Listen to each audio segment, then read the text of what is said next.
नमस्कार, शाम के 7 बज रहे हैं। आप देख रहे हैं एनडीटीवी इंडिया। मैं हूं सोहित मिश्रा। इस बुलेटिन को हम आपके लिए मुंबई के विधान भवन से लेकर आ रहे हैं और शुरुआत मुंबई के ही खबर के साथ करेंगे, क्योंकि कुछ दिन पहले उद्योगपति मुकेश अंबानी के घर के बाहर एक स्कॉर्पियो कार में विस्फोटक पदार्थ मिले थे, जिसकी जांच अब एनआईए की ओर से की जाएगी। इस पूरे मामले में बाद में पता चला था कि वो जो गाड़ी है वो मनसुख हिरेन की है और इसी गाड़ी में आप कह सकते हैं कि जो विस्फोटक पदार्थ है वो पाए गए थे। बाद में जब जांच किया गया तब पता चला कि मनसुख हिरेन की ये जो गाड़ी है वो कुछ दिन पहले ही चोरी हो गई थी।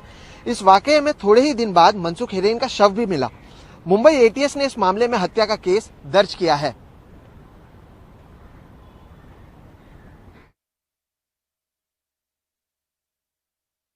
आपल्याला सर्वांना कल्पना आहे की यापूर्वीच हा तपास आपल्या गृहमंत्र्यांनी एटीएस कडे दिलेला आहे।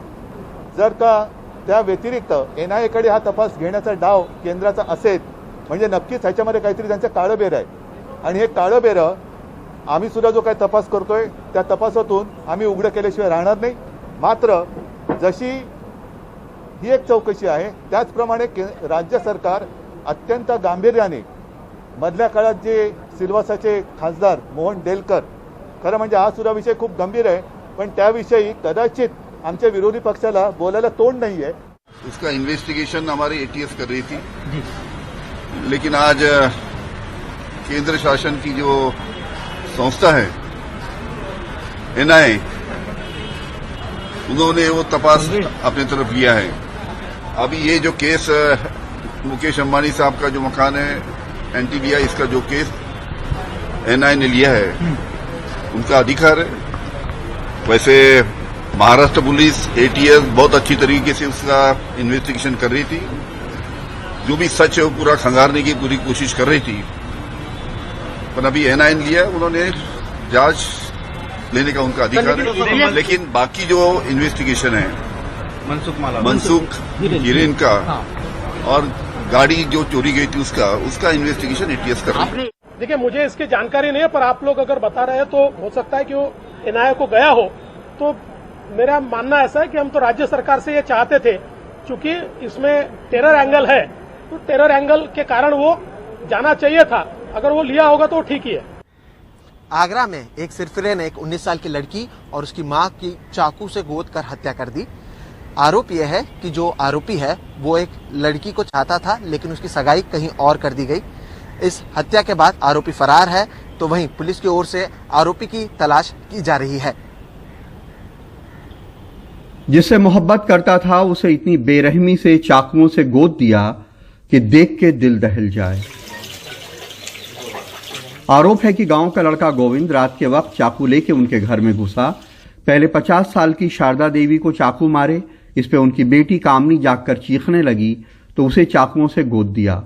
शोर सुनकर कामनी की भाभी दौड़ी आई तो उनपे भी हमला किया। माँ बेटी की मौत हो गई।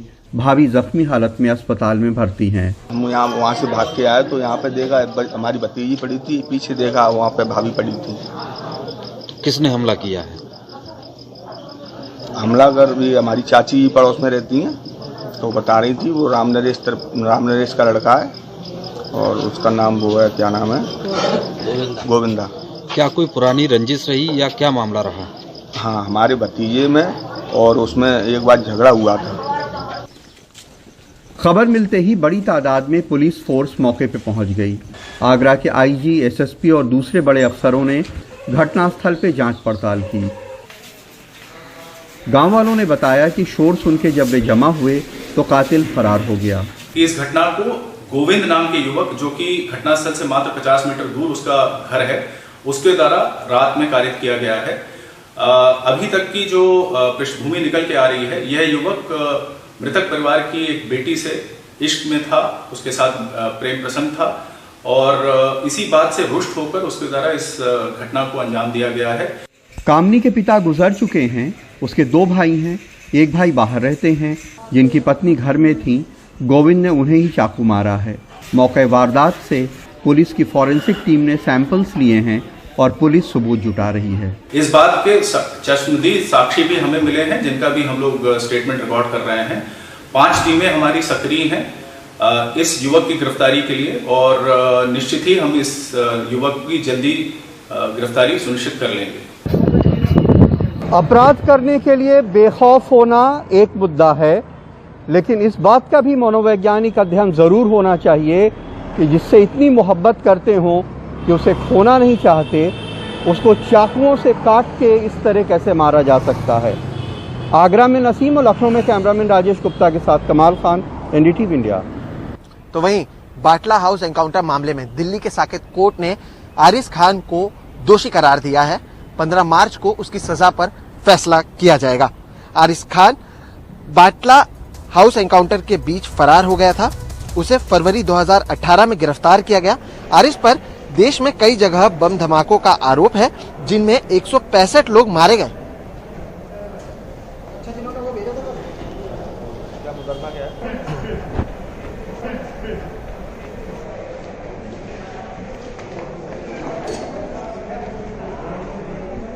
तो ये 2-2.5 साल के अंदर जजमेंट आया है और ये दिल्ली पुलिस के लिए और सभी के लिए बहुत खुशी का है कि जो दिल्ली पुलिस की मेहनत थी और जो सच्चाई थी वो सामने आई कोर्ट के थ्रू।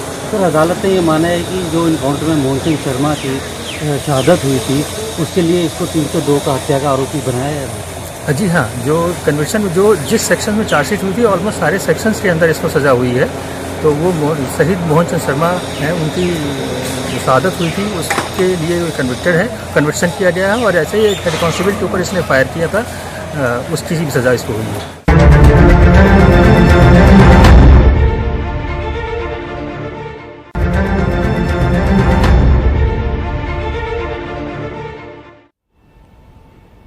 किसान आंदोलन की बात करें तो आज का दिन काफी खास रहा, क्योंकि अंतर्राष्ट्रीय महिला दिवस के मौके पर सारी जिम्मेदारियां दिल्ली की सीमाओं पर जहां पर भी किसान हैं वो महिलाओं को दी गई।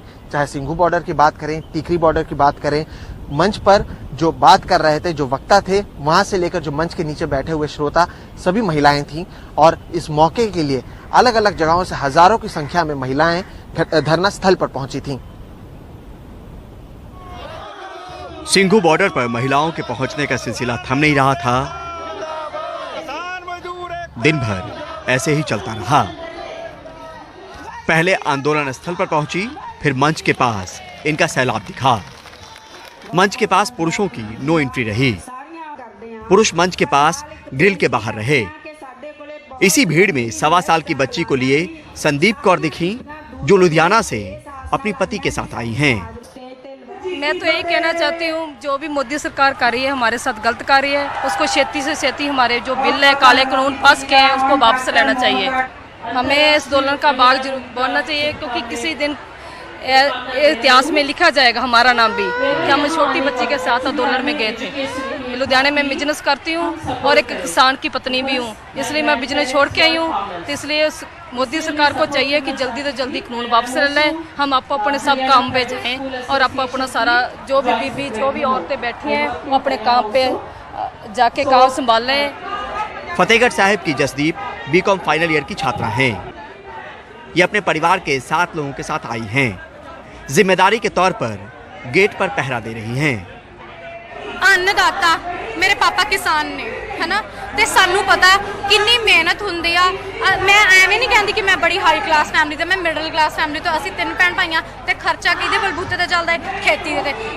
जद वही सारा कॉन्ट्रैक्ट फार्मिंग हो जो ट्रेड एंड कमर्स सारा कुछ विच आ जाऊगा, असी काहदे जोगे आ? साडा तां एक दिन दा खर्चा नहीं चलना हैगा। इस भीड़ में कई ऐसे भी हैं जो शुरू से यहाँ जमे हुए हैं। कुलबीर कौर इन्हीं में से एक हैं। जोश और जज्बा अब भी कम नहीं।